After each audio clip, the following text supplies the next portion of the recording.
is going to affect the person. You are what you eat. So the question is, so then why is the Hasidah no good? It does kindness by feeding food to its friends. So the Chidush Harim explains that what does it mean it gives food to his friends? It gives food to only his friends. But if there will be somebody hungry next to him that's not his friend, he wouldn't give. So you see, he's exclusive. Since he's exclusive, such a thing makes the bird non-kosher. Being an exclusive guy, saying, oh, I only hang out with the rich people. I only hang out with the cool people. You know, I want to move to this place. There's the cool people live there.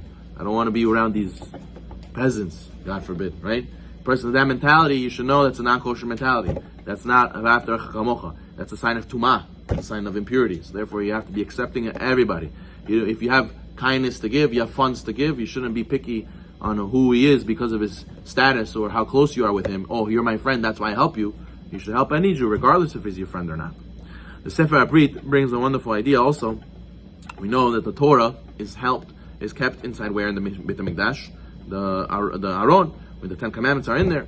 And also, we have on top of the Aron a cover, which is the Kaporet. On top of the Kaporet, though, there's two angel-like, human-like figures facing each other, the Kruvim. Now, why they have the faces of little children? We know they have faces of little children. Why not adults? So the Sefer HaBrit explains that our sages are teaching us a lesson. How do little kids play together? You ever put two random kids together? Hi, how are you? Let's play. Right away, they hit it off and they run. You know, I met you 2 seconds ago. It's okay. You could take my toy. I take your toy. We go back and forth, you know, and we play as if we were best friends from forever. He says, this is what the Kruvim are teaching us, that the Jewish people, when they're facing one another, how do they have to face each other? Like little children. That even if you met the guy just now, he's a Jew, that's it, you're my friend. I'm going to go and talk to you and help you, no matter what. That's what we learn from the Kruvim, having small baby faces. Now also, there's a wonderful story from they bring over here from the Yeshivat Mir in Yerushalayim. There was the Rosh Yeshiva was Rav Nassan Sifenkel, Alav Shalom, who was I went to the same school as him in Chicago, in Skokie.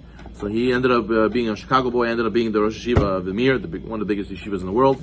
So then what happened to be was that there was a boy who came from England, and he was there for a few months, and he died. He died tragically in the yeshiva. One day he stepped out, and they found him in his room lifeless. He had a heart attack or something very weird happened, and he passed away. And then he gave a drasha in the yeshiva, and he says, the Gemara Sechet Shabbat Kufhei says that whenever one member of the group passes away, so the whole group should be concerned. Maybe there's judgment on the whole group. So he said to them, you should know, we have to be concerned. We have to do the teshuvah. And people tell themselves, but he was new to the yeshiva. We didn't know anything about the guy. Why do we have to be concerned? Still, the fact that he was part of the yeshiva, the fact that he's with us, that already makes us part of us. That already makes us that he's part of our group, and we have to be concerned. Same thing. Any Jew you see, he's part of our group automatically. Any Jew, you have to be concerned. You hear so-and-so sick, Davin, something happened to this kid, he's in a coma. You hear this guy passed away so young. You hear this tragedy that happened there. Okay, whatever. You look at it like it's if the news. You just scroll. Okay, what's next? The person has to take it to heart. And everything that happens around us is for a reason, for us to wake up, and we are connected one to another. So therefore, that's why we have to all realize that if we're connected to each other in tragedy, how much more so we should be connected to each other while we're alive, while we're here to help one another after Chakamocha. And one off with this, there's another story they bring over here from the Rav Chaim Volozhiner, the Rosh Yeshiva of the first yeshiva of Volozhin, and that Napoleon was in that time, Bonaparte was conquering Europe, and he came to the point where he was looking tremendously for advice how to continue, because he was very high risks, very high scales. So interestingly, he used to want to get advice from wise people, and he heard about this Rabbi Chaim Volozhiner does miracles. So he wanted to go and find this rabbi. He sent a soldier, busted into the yeshiva. He sees an old man sitting with a candle learning, and he asks, where's the rabbi? There's a rabbi here. He says, yeah, there's a rabbi here. What do you need? He says, yeah, we want the rabbi who does the miracles. He says, I don't know who does the miracles, but I'm the rabbi maybe you're looking for. So he says, come right now. We're going to take you to Napoleon. We got to speak to you. So he goes and he sees Napoleon. He's very scared. This guy, in a second, he could say, off with your head. So he goes and he speaks to him. He says, Napoleon tells him, don't be scared. I need you to tell me advice. How am I going to conquer Russia? I have a very big country, and I have a very big following, big army, but my next big thing is Russia, and I'm very scared. I want to know how to do it right.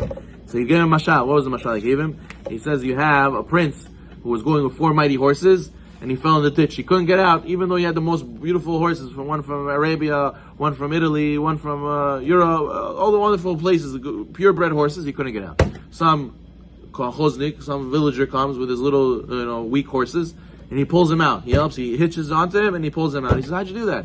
He says, "My horses, they're like this, together, unity, ahdud, and therefore they know how to work together, even though they're not so strong. But yours, one's from Italy, one's from Arabia, one's from here. They're all strong, but they're not together. One's pulling his own different type of way. That's why you fell in the pit. You couldn't get out." He says the same thing with the Jewish people. The same thing with you, Napoleon. You want your people. You conquered this country, that country. They're all different types of people. You're not going to work together. Each one is a different mentality. You have to get them united. Russia, they're very successful. Even though they might be smaller, they might beat you. You know why? Because they're united. They're going to know if we lose our land, we're going to lose everything. So therefore, they fight together. That's why the Israeli army is also very powerful. Because they know if we don't win, our land is gone. And they're very united. So therefore, the Jewish people also, when you fight, make mahloket, you're not united,